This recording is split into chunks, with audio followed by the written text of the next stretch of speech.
प्रेरणा का एक कोई स्रोत चाहिए। उनको भी जीवन में बहुत उतार चढ़ाव आते हैं। जैसे आज के विषय को लेकर के चर्चा हो रही है, युवा के मन में बहुत कुछ करने का होता है, बड़ा उत्साह होता है, मैं जीवन में ये करूं, ये बनूं, ये करूं, ये बनूं। और कभी कभी आगे बढ़ने में कुछ कठिनाइयां आ जाती हैं, हर एक के जीवन में आती हैं। ऐसा नहीं कि अनीता कुंडू पहाड़ पर चढ़ रही होगी तो कठिनाई नहीं आई होगी, आई होगी। पढ़ाई में भी पढ़ते समय कहीं ना कहीं कठिनाई, जीवन यापन करने में भी, परिवार चलाने में भी कठिनाई। तो ऐसी कठिनाइयां जब जीवन में आती हैं तो कभी कभी आदमी का जो हौसला होता है वो अलग अलग मात्रा होती है, हर एक का अलग अलग हिम्मत होती है। कभी कभी निराशा आ जाती है, निराशा में से तनाव भी आ जाता है, और उस तनाव को दूर करने के लिए व्यक्ति कुछ गलत संगति में पड़ जाता है और फिर नशे की तरफ बढ़ जाता है। हमारा युवा जो नशे की तरफ बढ़ता है, कुछ परिस्थितियां भी होती हैं, गलत संगति में पड़ जाता है। कुछ थोड़ा इस समय वर्तमान समय में दौड़ ज्यादा हो गई है, भाग दौड़, प्रतियोगिता का जमाना है, हर कोई एक दूसरे से आगे बढ़ने के लिए प्रयत्न करता है, लेकिन आगे भी स्कोप जो होता है वो सबके लिए नहीं होता है, स्पेस सीमित है। प्रतियोगिता में कोई आगे बढ़ता, कोई नहीं बढ़ सकता। अगर वो मन को संयम रखे, कंट्रोल करे, तो शायद उस तनाव में से बचता है, लेकिन उस प्रकार की शिक्षा संस्कार कई बार नहीं होते, फंसता है और उधर बढ़ जाता है। आज हरियाणा में, वैसे तो हरियाणा से ज्यादा और भी कई प्रदेश इस नशा रूपी दंश में फंस गए, इस कैंसर को प्रभाव वहां ज्यादा हो गया है, लेकिन हमारे यहां भी हो गया है। इसको कैसे दूर करना है, इसके लिए एक सिस्टमैटिक ढंग से प्रयत्न करने पड़ेंगे। इसके लिए एक प्रयत्न पूर्वक आगे बढ़ना पड़ेगा। बहुत दिनों से मन में विचार था, लेकिन स्वामी जी ने जैसे बताया, 5 मई को ऐसी किसी हमारे साथी ने विचार दिया कि इस बार आप अपने जन्मदिन पर क्या करोगे। मैंने कहा मैंने तो कभी जन्मदिन मनाया भी नहीं, लोगों को पता भी है कि नहीं है, लेकिन नहीं, इस बार कुछ विशेष करना चाहिए। उस समय संतों महात्माओं को निवेदन किया, वो लोग मेरे आवास पर पधारे, मुझे आशीर्वाद दिया। मैंने निवेदन किया कि कुछ थोड़ी देर बैठ के बातचीत करते हैं, और इस बातचीत में समाज की समस्याएं, इनको कैसे हम दूर कर सकते हैं। क्योंकि जिस प्रकार की समस्याएं हैं, केवल सरकार दूर करने लगेगी और समाज में लोग आगे नहीं आएंगे, तो सरकार अकेली नहीं कर सकती, सीमाएं हैं सरकार की। तो जब उस समय विचार चला कि नशा मुक्ति, या जो ड्रग्स का प्रचलन बहुत हो गया है, मादक पदार्थों का सेवन ये बहुत हो गया है, तो इसको कैसे दूर करना। 3 इसके चरण हैं। एक चरण है जन जागरण। जन जागरण शायद सरकारें उतना ज्यादा नहीं कर सकती जितना सामाजिक संस्थाएं या संत महापुरुष या जो अपने कथा से, प्रवचनों से लोगों को प्रभावित कर सकते हैं, वो ज्यादा जन जागरण कर सकते हैं। तो हमने सब संतों से निवेदन किया कि जन जागरण में हम सब लग सकते हैं। सबने हाँ की कि हाँ, ये काम ऐसा है जिसको हमको आगे बढ़ाना चाहिए।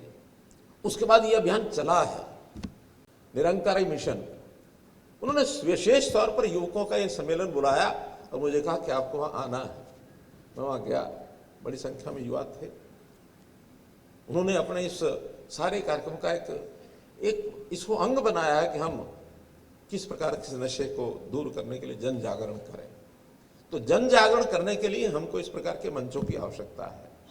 अगले 2 चरण हैं कि मान लो कोई आदमी इस लत में फंस गया है, तो उसको उसके साथ व्यवहार कैसा करना चाहिए।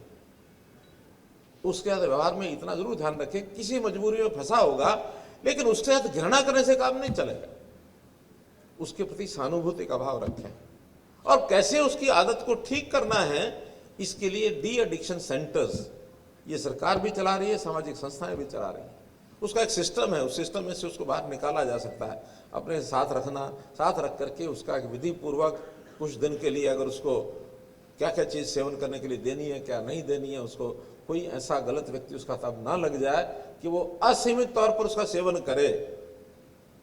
बहुत डॉक्टर्स का एक थ्योरी है कि आज मानो वो कोई अंश, मानो 20 अंश का मात्रा की कोई चीज़ लेता तो अगले दिन उसका 18 करो, फिर 16 करो, 14 करो, 12 करो, 10 करो, और एक 10 दिन के बाद धीरे धीरे वो छोड़ जाएगा। एक सिस्टम है उनका।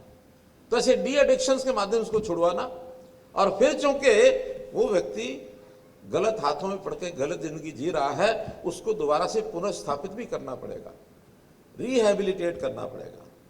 अपने काम को छोड़ बैठा होता उसको काम में भी लगाना पड़ेगा। उसकी संगति गलत हो गई है, उस संगति से उसको दूर करना पड़ेगा। उसका व्यवहार उसको बदलना पड़ेगा, खाने पीने की आदतें ठीक करनी पड़ेंगी, ताकि एक सामान्य नागरिक की तरह वो अपना जीवन जीने के लिए फिर आगे बढ़ जाए।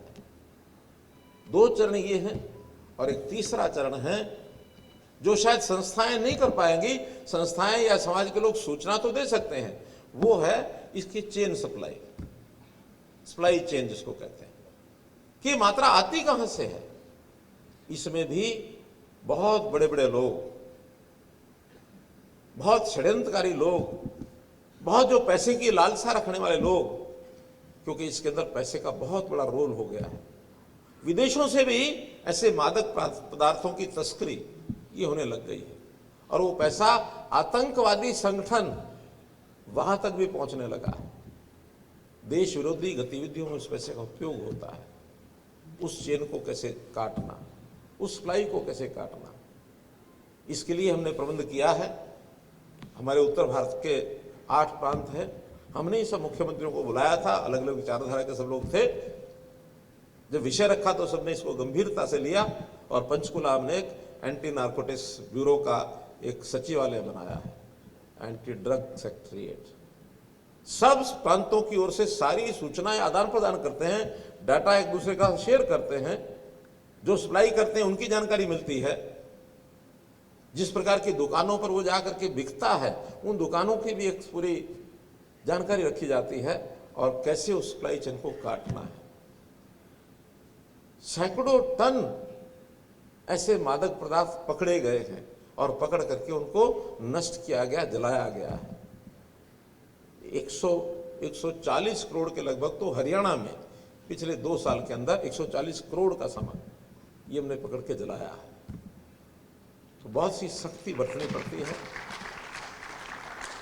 हमारा एंटी नार्कोटिक्स ब्यूरो एक सीनियर पुलिस अधिकारी के अंतर्गत उस योजना को बनाया गया, तो वो सब ये ध्यान रखते हैं। हम जनता से अपील करते हैं, किसी जानकारियां हो तो शेयर करें। उसके लिए कुछ ऐप भी बनाए गए हैं। तो इस समस्या से बाहर निकलने के लिए ये सब हम करना पड़ेगा। युवा शक्ति को हमको एक दिशा भी देनी पड़ेगी, और दिशा में, ताकि वो तनावग्रस्त जो हो जाता उसके जीवन में तनाव न आए। शिक्षा हम प्राप्त करते हैं, हमारी एजुकेशन पॉलिसी नई जो बनी है, राष्ट्रीय शिक्षा नीति, उसकी ओर हम बढ़ रहे हैं। उसके अंदर पर्याप्त व्यवस्थाएं हैं, लेकिन शिक्षा से कई बार चीजें नहीं आती, बल्कि कई बार तो ध्यान में आता है अच्छे शिक्षित लोग इसमें ज्यादा फंसे हुए हैं, यूनिवर्सिटीज में, हॉस्टल्स में। इसके लिए संस्कारित करना जरूरी है। संस्कार, कोई भी व्यक्ति है, कोई बालक है, परिवार से आना शुरू होता है। माता पिता का रोल होता है, वहां समाज का एक रोल होता है। कहीं आसपास मित्र दोस्ती ऐसी ना हो जाए, गलत संगत में पड़ जाए। फिर संतों का, महापुरुषों का ऐसा उनका सानिध्य, उसमें जब जाते हैं तो वो हमको बताते हैं, सिखाते हैं। संस्कार देने के लिए अलग अलग व्यवस्थाएं, बहुत ऐसी व्यवस्थाएं बनी है कि समाज को साथ हम जोड़ करके यदि लाते हैं तो उन लोगों के मन पर असर जाता है, गलत काम नहीं करना है। तो ये संस्कारों की बहुत व्यवस्था हमको करनी पड़ेगी, और एक जीवन का लक्ष्य तय करने के लिए उनको बताना पड़ेगा कि जीवन में आज युवा के दिमाग में भरा जाता है कि तुम आगे चल करके बड़े होकर के क्या बनोगे। उसके मन में वही उथल पुथल हो जाती है, मैं क्या बनूंगा, मैं क्या बनूंगा। सपने बड़े बड़े पालता है। उसके लिए योग्यता हासिल करनी पड़ती है। योग्यता हासिल करे तो कितना ही बड़ा सपना ले सकता है, कोई दिक्कत नहीं है। लेकिन हमें दिशा बदल करके थोड़ा अंतर करना पड़ेगा कि हम अपने युवकों को, चाहे हम स्वयं हैं चाहे हमारे और साथी हैं, क्या बनना है, इस लक्ष्य की बजाय थोड़ा डेविएट करना होगा, और लक्ष्य होगा कि हमने क्या करना है। बनना है और करना है, इसमें अंतर है। बनने में हम अपने लिए कुछ करते हैं। मैं एक सेल्फ सेंट्रिक होकर सोचता हूँ मुझे क्या बनना है, मुझे डॉक्टर बनना है, मुझे इंजीनियर बनना है, मुझे साइंटिस्ट बनना है, मुझे फर्स्ट क्लास नौकरी प्राप्त करके एक ऑफिसर बनना है, कहीं जो भी कुछ मेरी इच्छा होती है बड़े से बड़ा कुछ अपने लिए बनूं, ज़्यादा ज़्यादा अपने परिवार के लिए बनने की बात सोचता है। लेकिन जब मैंने विचार किया कि मैंने क्या करना है इसकी सोच थोड़ी बड़ी हो जाती है। करने में समाज सामने आ जाता है, देश प्रदेश सामने आ जाता है, मुझे कुछ किसी के लिए करना है। उसमें हम भी हो जाएंगे, हमें भी अपने लिए भी करना होगा, दूसरे के लिए भी करना होगा, और करने के अंदर एक दिशा बनती है। मुझे जैसे हमने अपने मन में विचार किया, जब मैं कॉलेज में पढ़ता था 70s में, उस समय हमारे मन में विचार आता था क्या बनना है। कुछ दिन चला दिमाग में डॉक्टर बनना है, कुछ दिन के बाद साफ हो गया कि डॉक्टर बनना है कि नहीं बनना है, कुछ अच्छा करना है, कुछ बड़ा करना है, ये मन में विचार आया। परिवार के लोग उस समय बहुत परेशान हुए, घर परिवार छोड़ करके संघ के प्रचारक हो गए सन 80 में। 80 के बाद पीछे मुड़ के देखा नहीं, कोई मुख्यमंत्री बनने के लिए निकला था ऐसा नहीं है, समाज के लिए कुछ करना, ये मन में पीड़ा थी। तो जब करना है ये विचार आता है तो व्यक्ति बड़ा लक्ष्य सामने रख के चलता है, और जब बड़ा लक्ष्य सामने रखता है फिर वो परेशान निराश नहीं होता है। हालांकि उस मार्ग में भी बहुत कठिनाइयां आती हैं, बहुत कांटे होते हैं। संघ की प्रार्थना में एक लाइन आती है, कंटका कीर्ण मार्गम, कि कांटों से भरा हुआ ये रास्ता, समाज के लिए काम करने के लिए निकले हैं तो आएंगे, लेकिन उसमें से भी कैसे रास्ता निकालना है, हमारा उत्साह।